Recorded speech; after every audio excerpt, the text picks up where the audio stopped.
It's our anniversary. Fun episodes to celebrate 1 year with the Pour Out Your Joy podcast. Stay tuned every Tuesday in March for lots of joy. We are so honored to have Phil Kvamme as our guest today. Phil is a joy bringer who spent a lifetime serving the Lord in many different capacities. Phil was an art teacher early in his career who then had a calling to enter the radio field. He finished his 45-year career in Christian radio in 2023. He is a Sunday school storyteller, a husband, father, and now in retirement, he is an avid painter. Welcome, Phil. Wow, you have had quite the life. Well, thank you for getting together with us in the basement here in Nisswa. I don't know. I never thought of it as quite a life, but I'll go with that. That's good. Well, Phil, there was many a morning when I was getting ready for work and on my way to work that I would listen to the Kvamme Show on the Gull Lake station. And you made me laugh and thought-provoking. Oh, those are fond memories of listening to you on the radio. Well, it's fantastic. And for some reason, all of a sudden, I have Amy Grant coming through my headphones here. So I'm going to fix that. I don't know why. She wants to be part of the podcast. Yeah, this is the real deal, people. We've got Amy Grant also on the podcast. Just kidding. I just start closing windows. So if I close you guys, you know what happened. Okay. So have you ever interviewed Amy Grant? Yes, I have several times. As a matter of fact, you want me to tell a joyful Amy Grant story? Yeah. I would love to hear that. Okay.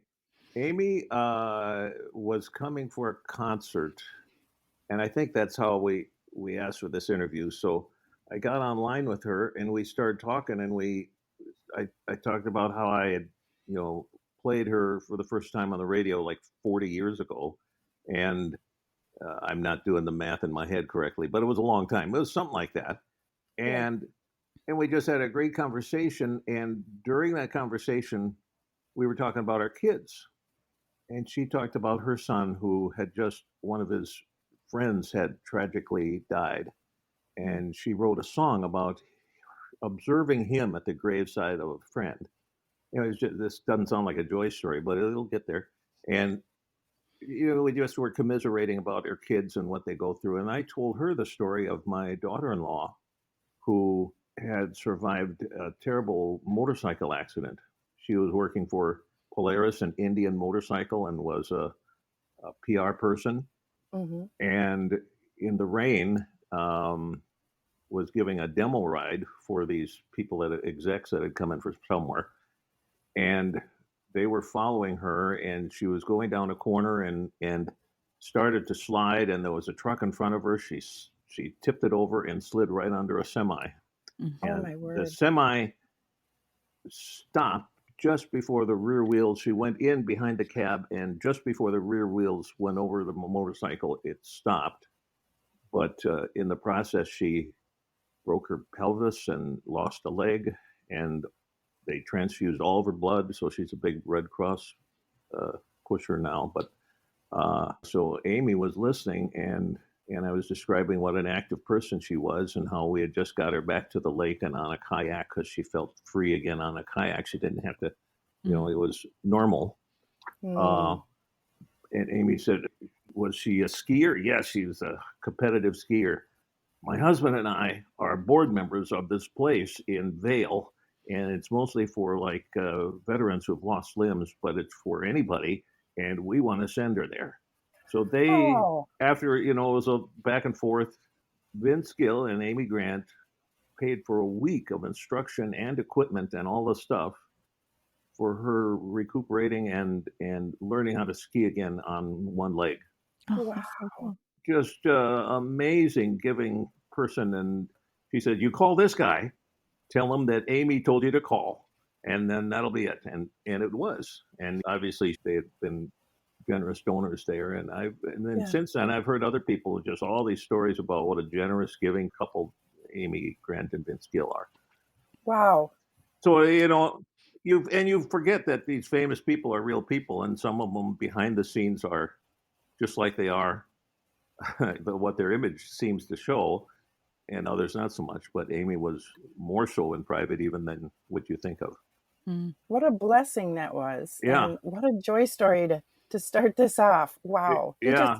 He works in so many ways. I tell you what, he connects people Right. who need to be connected. Yeah, and I tell a lot, as many people as I can, the story, and we've had emails back and forth every once in a while, and she's checking on the kids. Oh, how's it? How's Jamie doing? And so amazing. That is amazing. Well, you should brag about your kids a little bit, don't you think, Phil? Yeah, I think you should brag some more about your kids. yeah. They're good kids. I haven't seen them for a while now because once the holidays are done, then everybody's busy, and their kids are school age. So, How many grandkids do you have? 6. Okay. Wow. The oldest one is double digits, or let's see, Seth is 12, and the youngest one is 2. 2. Mm. So, Fun. yeah, got a range. Well, and you had 5 boys. Yep. And my sister has 6 boys. So I'm sorry for her. In some ways, we think of it as the dark times because let's just not talk about when all the kids were home and it was just crazy. But on the other hand, I mean, it was fantastic. But when you're in it with 6 boys or 5 boys or 1, it's like, oh, I'm so tired. This will never end, and it does. It does end. I know. Yeah. My oldest nephew is 17. He'll be 18 in June. Oh, and he's on the tail end. Well, no, it never. No, there's always something. And their youngest is 7 now. 7. Oh, so. okay. But honestly, I'm their aunt, and I'm their fun aunt. That's my name. Oh, that's good. That's a goal. It is a goal. So I still love hanging out with them. Yeah. And spending time. So tell us how, when you had those kids, you were raising those kids, where were you at? Were you an art teacher? Were you radio? What was that like balancing? And I'm sure you have some stories there.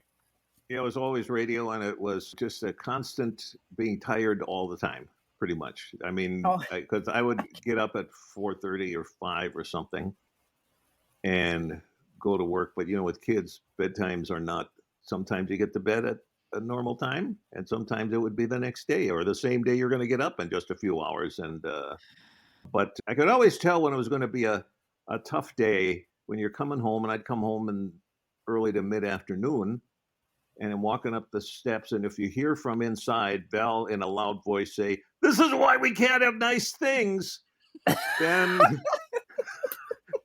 it kind of goes downhill from that point. But and then you start walking the other way, right? Yeah, you're really tempted because have they seen me? I don't think so. But no. It was always my goal, because even if she didn't state it, I knew that by the time I got home, Val is ready for a break. So unless I was, physically ill or something, I'd say, okay, go take a break, do whatever you need to do. And a lot of times she'd say, no, I'm good. I'll just keep going. But she always needed that option of disappearing until sometimes bedtime. I mean, just I'm out of here. Yeah, I bet. Yeah. You see the squealing down the street. We lived in a big house that the Lord provided, and to give you an idea of the kind of house it was, when we sold it to a group home. So again, they had rooms for everybody. After a lot of fixing, and because we couldn't afford anything fancy, but it was one continual project. And when you got that many kids, by the time you get done with the projects on your list, the first thing you started on was broke again. So it's just start over, continuing especially project. Especially with boys, right? I know. Yeah. I think there was Darren Strebelo did a stand-up on that once about, well, you might as well just burn the house, Oh, yeah, that's exactly it. Yeah. Just take a match to it. Yeah. No, I shouldn't focus on the problems. It was really good. Looking back on it, where you look back on things now when the kids have kids and they're doing some of the same things you did with them. Oh, yeah, that's nice. I think you had one story about the child. Was it Thomas you left at church or something? Oh, well, we left him at home. We went to church. And you left him at home. We had one of those extended length, full size van. None of these minivan things, forget that. Because we wanted to have room so the kids could bring other kids. And so Sunday mornings, usually you're piling them in the van, and Val would do a head count. And she did a head count. And then Thomas jumped out of the van and ran inside to get something, and we took off. And I shouldn't have started with that, because it would have been a little more dramatic if I would tell the story and then how it was that we left him. But we left him. And we go to Sunday school, and I was teaching Sunday school, and the kids were in church, and Thomas was, I don't know, young, like 5, 4, I don't know, little kid. And Andy by this time was teenager, so he didn't sit with us. He, you get to church and sit with my parents. No, but we had a rule: if you're not going to sit with us, you have to sit in front of us so we could see what you're doing and come up behind you and yank you out of your pew or whatever needs to be done. Yeah. So we were looking around, and Thomas was not there during church after Sunday school in church. So I yanked Andy out of the seat and said, "Go find Thomas." I didn't know where he was. So he takes off and he goes to the nursery where the other teenage girls were taking care of babies and gets waylaid there and doesn't come back. So we figured he must have found him. It's okay. And afterwards, get Thomas. Well, I never found him. I kind of forgot. And so we're looking all over the whole church then. And it was a big building. And eventually Val thought to herself, I'm going to call home and see. And he answers the phone. Hello. He was feeling, afraid and guilty. But anyway, so we went home. There he was. He hadn't done anything. He was just kind of sitting around. Waiting for everyone to get home. Feeling lost. Hadn't thought to call, I guess. But So it was a true Home Alone story. Oh, really? Well, yeah. And it didn't amount to much, except I hear about this a lot when people with kids and they leave one somewhere at a rest stop or something. Totally understand how this would happen. Oh yeah, with that many kids for sure. Well, and you get 75% of them, it still feels like you got all of them. Oh, that's so funny. I have a story. My best friend, she came from 8, and they left one of their siblings sleeping in the pew. Yeah, after that would. church. Yeah. And well, that's a good place to be. So, I mean, you're in the house of God, I guess. Right. It's a good place to be. Yeah. Oh my goodness. No. Well, I want to talk about radio because so many times I heard music or you had some program on that spoke to exactly what I was going through at the time. I mean, I'm sure you've heard so many people talk about this, but for me personally, I wanted to share that with you, Phil. And I'm sure you have many stories about that. Anything come to mind that was real joyful or how God worked in that? Sometimes we hear stories like this and people, how does that work? Where you played the music that's exactly what I needed, or a story that was the encouragement I needed this morning. And I'd always say, well, it's obvious it's fantastic programming by the people that work at the station. No, it's not. It's you just being ready with the whatever it is. I don't sit there and think, this is exactly what Carol needs this morning. Right. I put out stuff that has touched my heart, and God uses radio and podcasts, and I really think audio in general, in a way to touch our hearts that other things can't, because we're made as audio kind of people. Your brain is always processing audio, and it's not like your eyes where you can close your eyes. Your ears are always open, and you may be getting input. Well, okay, here's an example. When you're in a town you're not familiar with, you're listening to the radio, you're driving down the street, the windshield wiper's on, the blower's on, it's raining, you're looking for a house number, and you're trying to concentrate, and the radio's on. What's the first thing you do when you're looking for that house number and you can't find it? Turn the radio off. You turn the radio off, because subconsciously that's taking up part of your brain power. It's going into your head, and I need to think, and so you turn the radio off. Well, it's that way all the time. So whether you're getting ready for work or in a carpool or in an office and the radio's going on in the background, in our case, the Word of God and Bible-based music and conversation is going out there, and we don't know where it ends up. It could be with the intended person that turned the radio on, or it could be the person next to him. I got letters from the prison in St. Cloud. There's no walls for radio, and God uses that to invade people's lives and interrupt them from where they are and bring them where He wants to take them. So I found it a real privilege to be part of something like that. And we just make our little plans, and God can use them in ways that we never expect. Amen. So I've got a couple little stories of this kind of thing where people well, you hear the story back. That's the thing about radio. It's one-way communication, so you often don't hear back what happened. Or, you're doing your little thing in a room talking to yourself because that's all you're doing is talking to yourself. And then once in a while you hear back. One time we were doing a promotion for the marriage conference, Weekend to Remember, from Family Life Today, which is Campus Crusade, and is now called Crew. They were the sponsors for that whole thing. So in our case, we were promoting the Weekend to Remember in Minneapolis and extolling the virtues of how this is going to help your marriage and whatnot. And we decided we were giving away free registrations to Weekend to Remember. And a lady called on this hotline thing and left a recording. And she said, I put my ring back on today. I had taken it off because I'd given up. But I thought maybe I could get to this Weekend to Remember conference and there's a little bit of hope. So I put my ring back on. And then you hear a baby crying in the background. Oh, I get yes. And she says, my husband came back from Iraq and he's not the same person. And he's got post-traumatic stress. And she went through some of the stuff they've gone through. And I just don't know what to do if this doesn't help us. And we played the audio, taking names out and stuff, played a little bit of the audio where she said, I put the ring back on today. And then you hear the baby crying. And all the listeners started to choke up too. And so we said, we're giving her the weekend. And they called and said, you need to do more than that. People calling on the air saying, you need to pay for the hotel and get some travel expenses. And okay, well, we don't have money for that, but if you'd like to donate to that. And we started getting calls, and we ended up sending 14 families to Weekend to Remember in Minneapolis with all their expenses paid, and military families, or mostly military families, but others too that had a need. And it was like, wow, God's people, when they respond, it's a fantastic thing. And I still get people come up and saying, I went to Weekend to Remember because you guys helped us get there.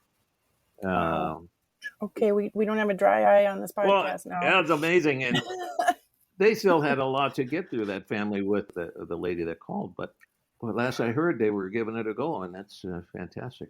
I love that she had that little bit of hope. And I think it's hope, but yes, it's faith too. And I think when we have that little glimmer of hope or faith in that God can do a miracle, which is really what he did there. Yeah.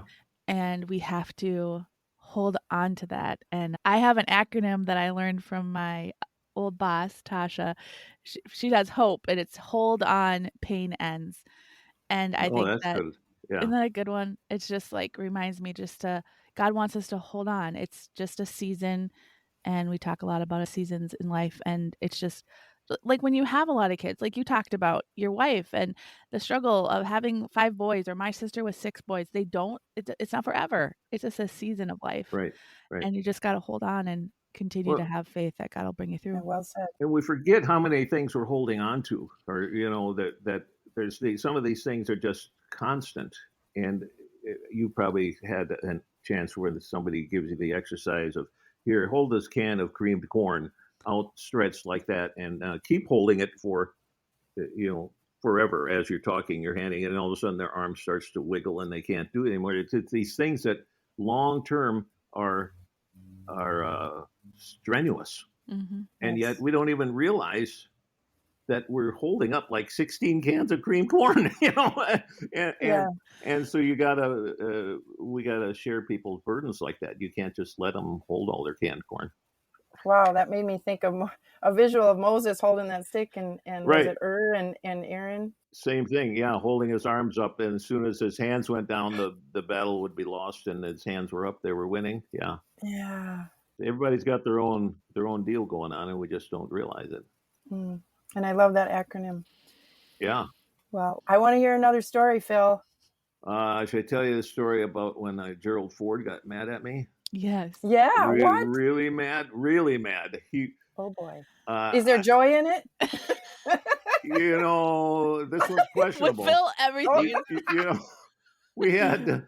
I made a list of some of the people I interviewed. George W. before he was president, when he was just the owner of the Texas Rangers. He was in Fargo and got a chance to talk to him. And I talked mostly about his father, but he was such a fun guy. I mean, we joked around. What did we have in common? A Texas oilman and a Norwegian in Fargo, North Dakota. And but anyway, Dukakis, Reagan, Cheney, Trump, Billy Graham, Luis Palau, who is my favorite person of all time, Bob Dole, Al Gore, Johnny Cash, Stephen Curtis, Amy, Michael W. Oh, the first pilot that flew over the Pentagon on 9/11 in an F-16 was from Fargo. Okay, well, anyway, but President Ford was at Concordia College in Moorhead for some seminar, so they always bring in the press, and I actually worked in news for time, or news was my main focus. So I was there with my little recorder on the table, and they had all the press right in front of them on a little table, like those church tables, 2 church tables, and then Ford on the other side. Okay. And this was the year that there was a televangelist running for president, Pat Robertson. And I asked him the question because I was a stringer. That's a person that feeds stories into UPI. And I was, well, it'd be neat to have Gerald Ford responding to a Christian, an evangelist running for president, and what he thought about that. So I came up with my dumb little question. President Ford, what do you think about Pat Robertson, the televangelist, running for president? And it was a little more involved in that, but that was basically it. And he took it the wrong way.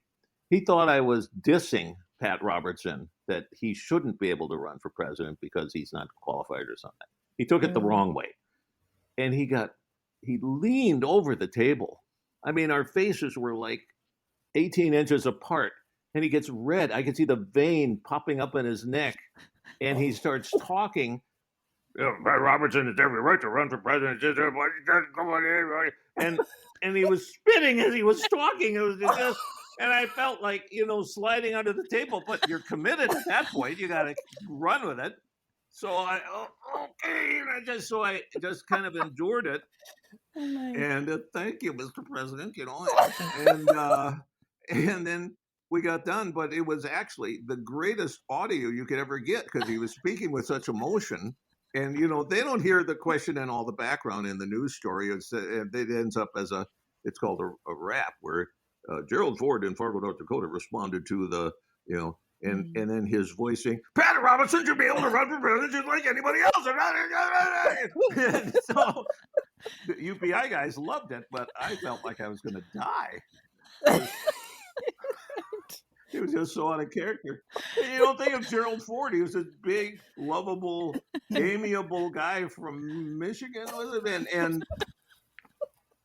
I think he probably had that question a couple times before. And you were the one that got it. I was the one that he unloaded on, Yeah. So. Well, I had to go back because I know Pat Robinson. I know of him, and I've had to figure out what year was that. It was 1988 when he went to. Was that when it was? Yeah, Republican nominee. I just thought I'd throw a little bit of a history out there. Got it. Yeah. Well, I want to ask something about. Did I hear you say Johnny Cash? Yeah. I'm a big music gal. So what was that like? That was we were covering the Pine to Prairie Billy Graham Crusade in Fargo, which was another great thing to look back on. Mm-hmm. And we had it was at NDSU on the big football field. NDSU is nothing if not big at football. And so then they have over a year-long process to get ready with one of those crusades. They send a staff person in a year in advance to build vocal support and all this stuff. So we, at the Christian radio station, we'd been working with this guy for a year plus. And it ended up, we had a huge travel trailer that we parked right on the edge of the football field. And this was in the day, now you can hook everything up with internet. In those days, it was all wires. We hooked up everything so we could do live broadcasting from the field at the Billy Graham Crusade. So the musical guest was going to be Johnny Cash and June Carter Cash. Mm-hmm. And so we tried to get a one-on-one interview, and it was turned into more of just like a meet and greet kind of thing. But I was very impressed with the two of them. They were so in love with each other. That was the one thing. They were just constantly affirming each other is just amazing. And he was big. He was, I don't know exactly, and maybe it was just you're a little intimidated too, but he must have been. It seemed like I'm 6'3", and I thought he was big. He was well over 6 feet tall and just had such a commanding presence. But sang about Jesus, and he had a great relationship with Billy Graham, and it was just a fantastic experience. Wow. Now, at that same deal, another lady from the station was interviewing George Beverly Shea in the other end of the trailer. So George Beverly Shea was in there, I'd rather have Jesus. George Beverly Shea, who had been at every Billy Graham crusade, and he was with this very attractive young woman, and Mary said, "And is this your daughter?" And he said, "No, that was his wife," because he got remarried late in life and had a much younger wife. But anyway, I could see Mary having her own Gerald Ford experience, melting into the floor over there, calling George Beverly Shea's wife his daughter.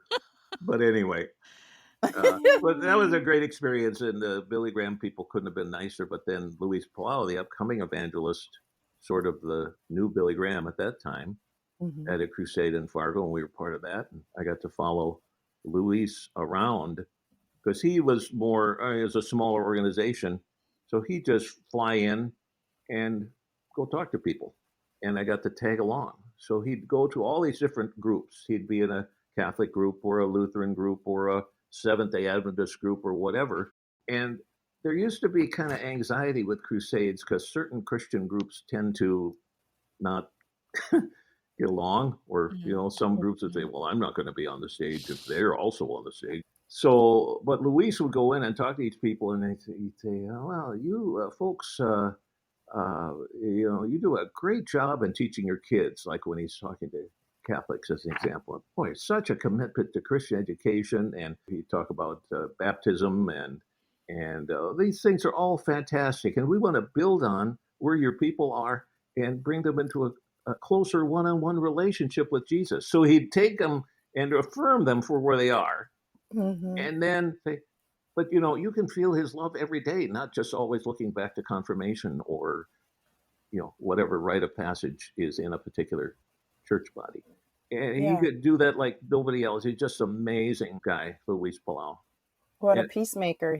Oh, man. And he's passed away now, but one of his board members used to go to our church, so that was the inn I had, and he'd call every once in a while and say, Bill, Luis is changing planes at Fargo's Hector Field. You want to go talk to him? Sure. And we get the recorder, and they'd go out there. And one time I did this after I'd gotten home and promised Val I'd take care of the boys. Uh-oh. So, okay, guys, get in the van. We're going to the airport. Oh, boy, we're going to the airport. So we get out there. We got all these kids running around in the baggage. That was before, security was not what it is now. And I was sitting on the edge of the baggage thing with Luis Palau, one of the probably top 5 evangelists in the world. I mean, at Fargo's Hector Field. And we're talking about whatever the thing of the day was.